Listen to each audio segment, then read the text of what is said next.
Alright, so now it's time to put the chain on.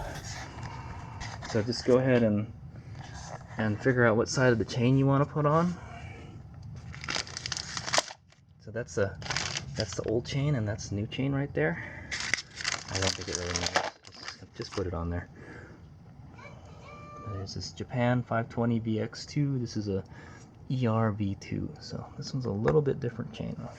Hopefully this one gives me the same life. So what I'm going to do is I'm just going to kind of feed it through there until they meet at the bottom here. So what you probably want to do before you put the chain on is take your master link. Alright, so I'll show you how this works. So it's got you got 4 O-rings. You've got the plate. You got the one with the normal rivet on one side, and then you've got the mushroom rivets on the other side, and then you got the plate. And so I guess it's the outside because it's got little stamping on it, 520 VX2, and then you got a little packet of grease. Okay, so what you want to do is take your little packet of grease, chain grease. Do not eat. Keep away from children. Okay, it's a sound advice. There's a little, it's like kind of like a opening of a condiment packet a little bit. And then take your O-rings out. So take 2 out first. There you go. Just take them all out. You're gonna want to stay in there. Come on, do you guys want to go to your new home? Alright, so there's your O-rings. These are the magic that makes your chain last longer. So what you're going to want to do is put some grease on it. Just dab a little grease on there. That's right, dab a little grease. Okay, dab a lot of grease. You know, it looks kind of like mayonnaise or something. It does look like mayonnaise. Yeah, okay. This is working with chains is very messy work. Not gonna lie. Okay. So just kind of get it all in there, and then put one of them in here. Okay. And just go ahead and just do that for the other one.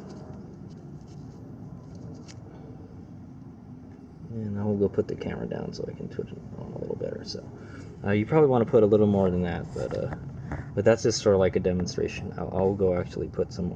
I'll put some while it's on there, and I'll show you what it looks like after. Okay, so that's what it looks like when it's on there. It's got looks like it's got mayonnaise all over it. Just kind of get some on there and just dab some around there. It's not a super big deal to lube it up because you're gonna lube up the chain later anyways. But initially it's got all this greasy crap all over it, so it's gonna be really kind of chalky sort of. Alright, so let's go ahead and route that through. I'll finish. We will grease the rest of the O-rings when we put the plate on. Okay, so we're gonna go ahead and feed our chain through there now. What you're gonna want to do, it would be a lot easier if you took the freaking thing out. Okay, I think I found the easier way. The easier way is to just fish it through this part of the swing arm, and then lay it on the front sprocket, and then just work it in there.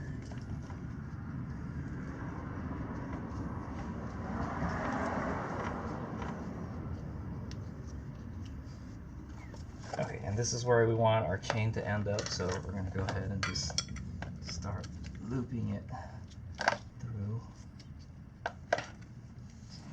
It's all dirty and shit now. Okay. Hey, that's pretty good. It's pretty loose, but alright. And then what you want to do now is go get your master link and attach it to the back. That, and then attach it to the other hole. Boom, there you go. So now you're pretty much almost done. All we got to do is tighten it with the front plate on. Alright, I'm not lying, this is super freaking messy, dude. I haven't installed a chain in a long time, but okay, so just make sure your O-ring has a lot of some grease on it. Go put it on the pin right here, like so. We'll dab a little more. I'll use the whole packet. They give you so much, you know. So let's go ahead and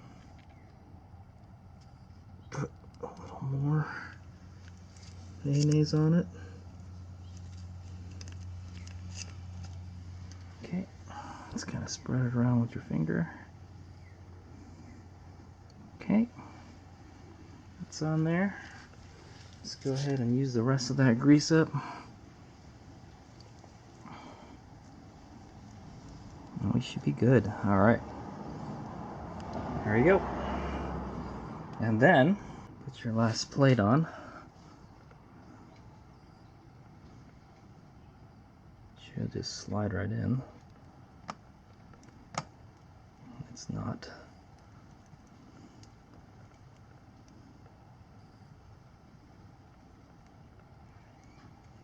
Okay, you may have to use like a chain press tool or some shit. Just be careful not to damage the O-rings. Alright. Almost done. Alright, so if the plate won't go in all the way like it is right now, you're gonna have to press it in with the press. So you need these two tools. You need a press plate and there's a lower press plate right here. So you need the main body, and yeah, so this is the back part and this is the front part. So right. Okay, so I got it in there, and now basically what we're doing is we're squishing the plate in. So this part is on the back and this part's on the front. Hopefully the holes are lined up, which they're not. And so the way it works is the pin should go through, but the plate should be tight. You should be able to squish the plate on there. Right, like I said, I haven't done this in a while. I've done it quite a number of times, but it's been a long time since I've done it.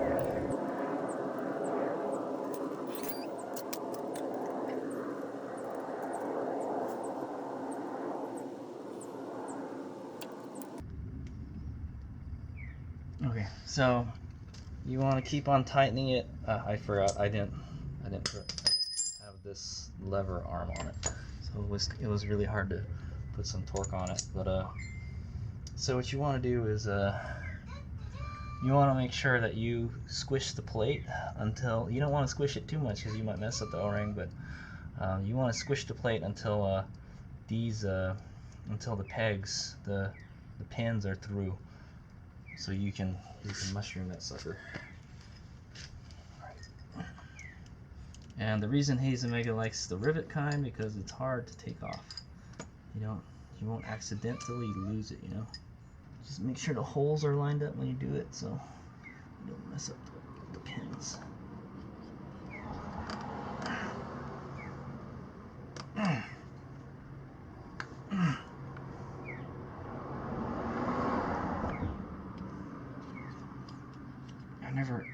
I never had it that hard to put on before, you know. It's kind of weird.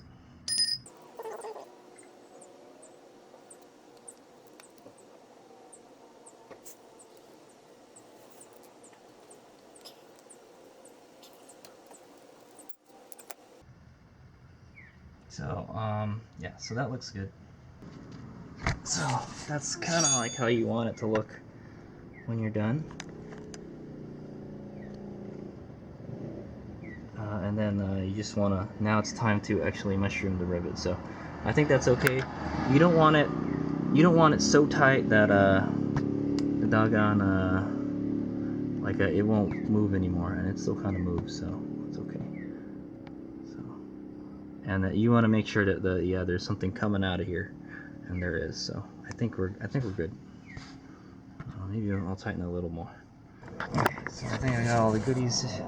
You're supposed to have this spring in here, but the spring is all fucked up already. Yeah? And and then you want to put it in here, and then that way it has something to press up on it. So because you don't want this all the way up, all the way like that, I think. And it says that you just want to crush it like 2 millimeters or something.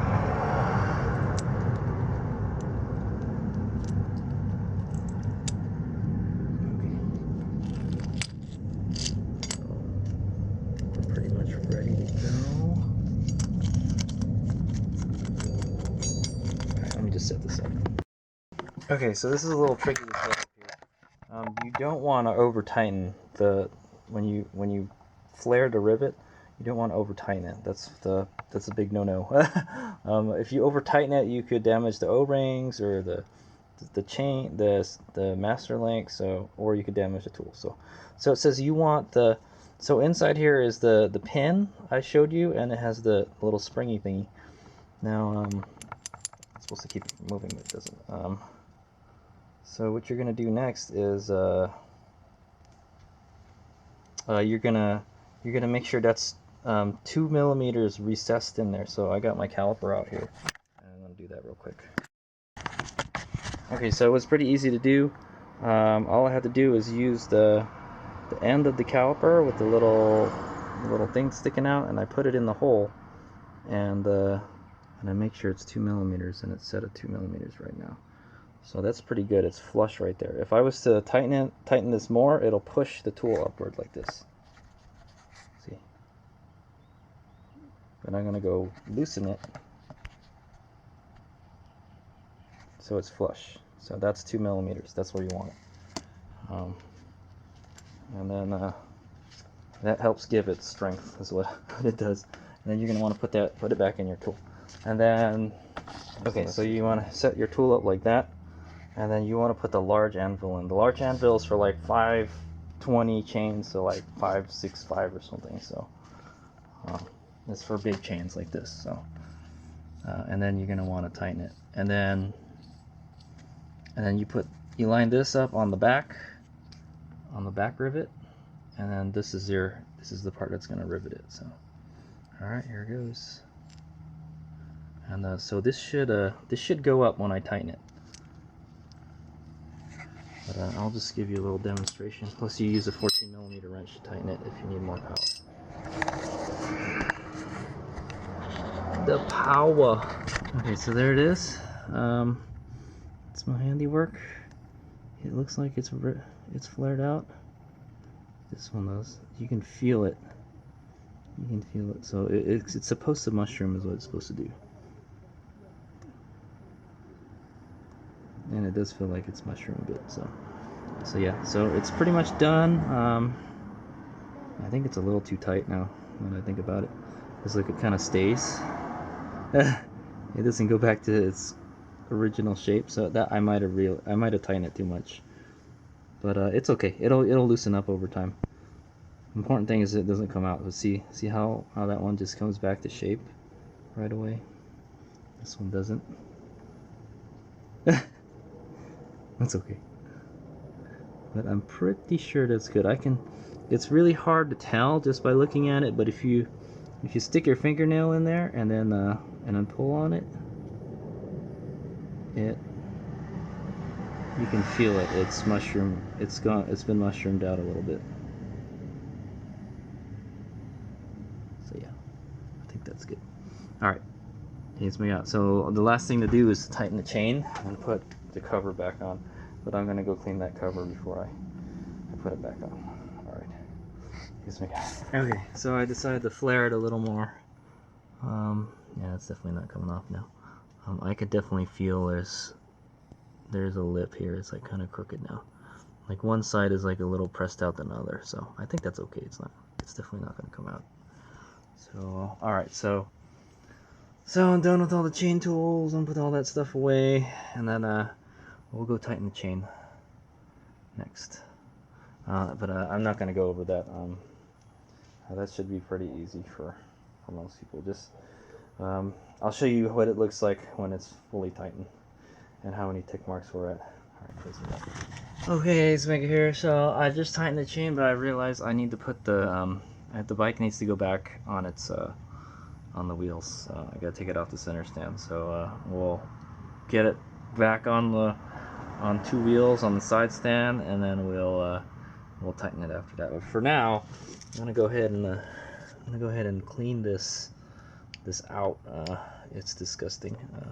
So what I'm gonna do, instead of just getting a napkin and smearing that shit all over the place, I'm just gonna scoop it all out. This is a lot of old chain oil, chain grease. So I'm just gonna scrape it out just like that. Quite easy. It's not hard. And then I'll make sure I clean the screwdriver really good after. Yeah, so that's what I'm gonna do, and hopefully this thing will look clean again. Then yes, I will get a napkin and finish off the rest. But to get the big parts out, I'm just gonna do that. Man, working on chains, dude, especially on these old bikes, man. There's so much accumulated shit all over it. All right, so yeah, I'm just gonna keep at it, and I'll show you what that looks like at the end. And we'll put it back on. Bike's gonna go back on the side stand, and we're gonna go tighten the chain maybe. It looks pretty sweet, man. I'll tell you now. So without the cover on, it looks sweet. Check it out.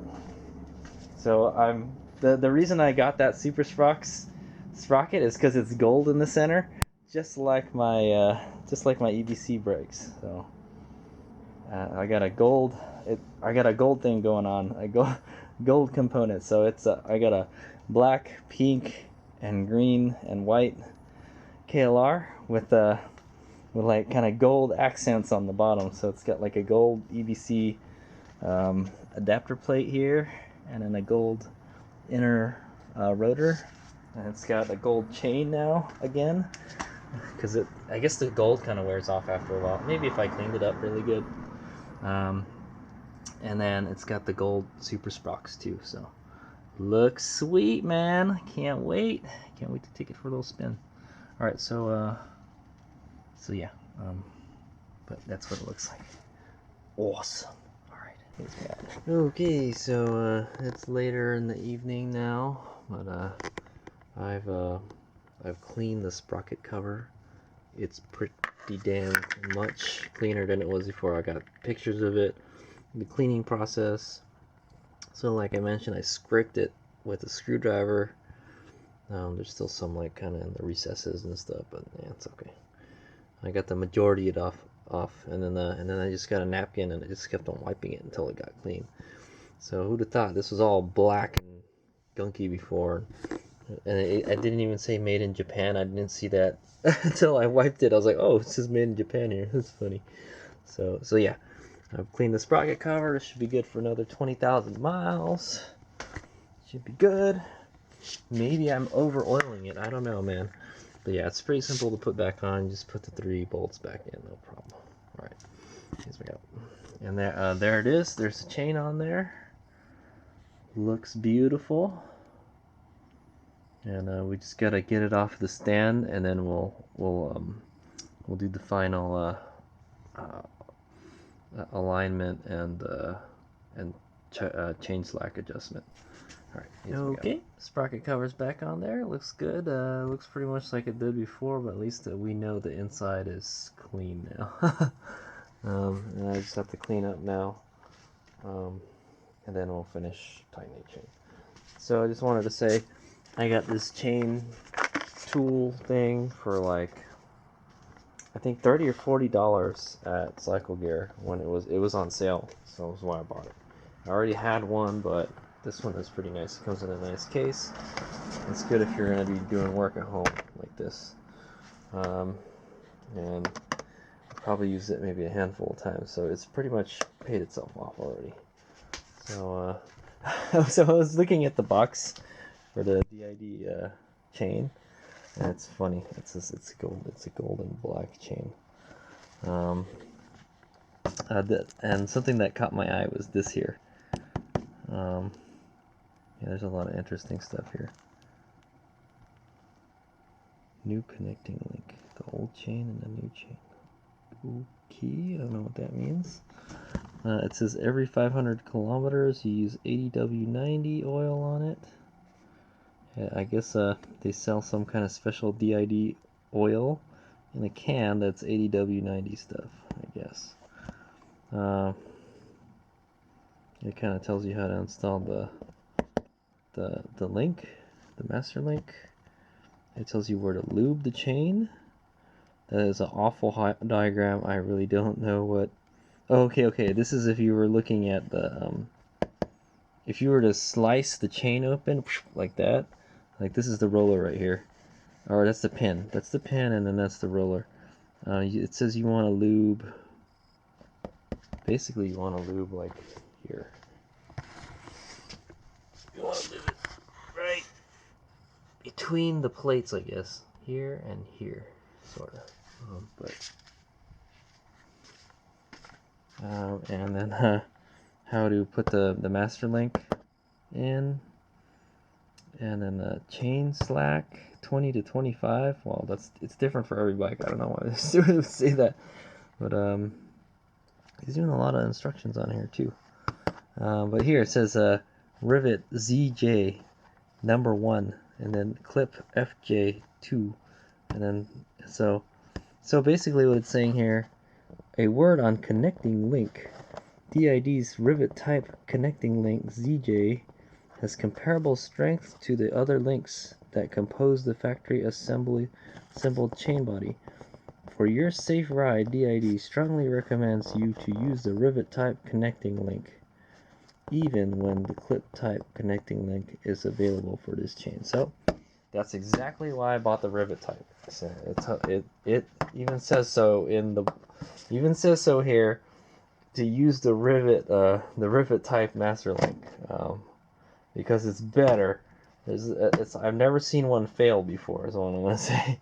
Let's hope I installed it right though. But I made sure I crimped that fucker really good, man. But where did my master link go? Well, anyway, I still have the clip type master link from this. So what I'm gonna do with that is it's gonna go in my little toolbox on the bike, and it's gonna go with the bike. So if I ever have a chain, something happens to the chain, I have extra master link to mend it. So, and then the clip type doesn't really need any tools besides like a needle nose pliers or something, I think. Right, that's what it shows here. Yeah, looks like a needle nose pliers is what you need. So I gotta make sure I have needle nose pliers in my kit.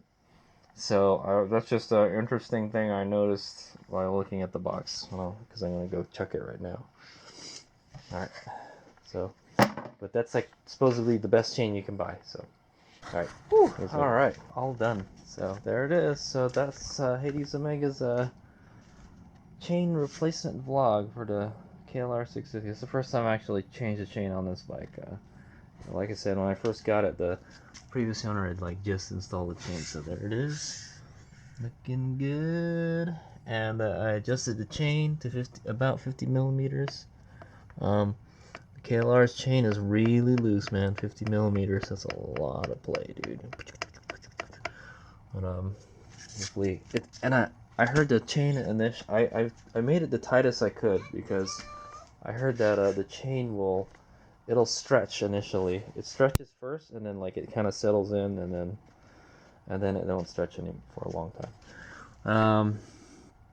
Also, look at the adjusters on this. So I got new vacuum caps for it, and if you remember correctly, last time these were like all the way out, almost pretty much like they were sticking out like that much, and now it's a lot less. So definitely time to change the chain. That's what I'm gonna say. So I'm gonna put these caps back in, and it's good that it's still a little bit long. I guess it doesn't really have to be that long, but the last ones were all dry rotted and stuff, so I threw them away. So if I could find a nice blue one, maybe I'll put one of those vinyl ones, like the one that's on the impulse here. I got red ones on it. It's a red bike. But there it is. So I hope you learned something from my chain replacement vlog for the KLR650. If you have a first gen KLR650, then all this would apply to you. But like in general, it's pretty much the same process for all Alright, the here's Mega here. So since I haven't finished, I haven't started editing the video for the sprocket change on the KLR650, I want to do a little update for the end of the video. So I did about I did about 1,000 miles. I rode to LA and back pretty much, so that's about 1,000 miles. I was expecting the chain to stretch a little bit, but I just checked it right now and it's fine. I had any problems with it. I didn't even lube it before I left. The lube that was on it was the kind of like the factory grease stick that it comes with. So I didn't have any issues with it, none whatsoever. So that is a awesome chain so far. But yeah, supposedly they're supposed to stretch a little bit when you first get them. So, but it hasn't stretched yet. So it looks like, I guess I've just got to wait. I just have to check it more often. Yeah. So I just checked the chain tension. It was fine. I cleaned the chain up a little bit. It was a little bit dirty, and I put some fresh lube on it. So it looks bling bling again almost. So I didn't have any problems with it. So Hayes and Mega did a good job putting it on, I guess. There's the master link. The master link looks a little smaller. It does look a little smaller. Looks like it's a little frozen too. I may have put it on way too tight. I don't know. It's okay. It'll wear in eventually. Yeah. So there it is. Still looking good. It's Super Sprox looks awesome, dude. With the gold chain combination, I like it. I like it a whole lot. It looks the part. I had a whole lot of fun riding the KLR in LA too. It was just tearing up them canyons. All right, here's what I got.